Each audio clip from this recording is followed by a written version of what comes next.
Hi everyone, এবছর আমাদের 6th জামাই ষষ্ঠী। তো কাটলো ভীষণই অন্যরকমভাবে। একে তো পুচকু সোনা আছে, তার উপরে ওর বাবার অফিসেরও এবছর প্রচুর চাপ। তো পুচকু সোনাকে নিয়ে তো সেই 25 দিন বয়সে চলে এসেছিলাম, আর ওকে নিয়ে এখন আবার ওই বাড়িতে যাওয়া মানে রাজ্যের জিনিসপত্র নিয়ে যাওয়া। তো ওখানে গিয়ে বেশ কিছুদিন না থাকলেও ভালো লাগে না।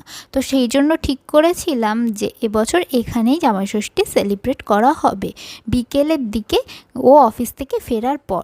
তো সেই মতো আমার মা রাত্রিবেলার ডিনার সব বানিয়েই চলে এসেছিল, ফল মিষ্টি অনেক কিছু নিয়ে। এদিকে জামাইও মিষ্টির অর্ডার দিয়ে সব কিছুই রেডি করে রেখেছিল। কিন্তু কাণ্ড ঘটলো কি, অফিসের এতই চাপ, ফিরতে ফিরতে রাত 10টা বেজে গেছিলো। তো কোনো রকম রিচুয়ালসই আর পালন করা হয়নি, ওই যা খাওয়া দাওয়াটুকুই হয়েছিল। তো আজকের ব্লগটা এই পর্যন্ত। ভালো লাগলে please do like, share and subscribe.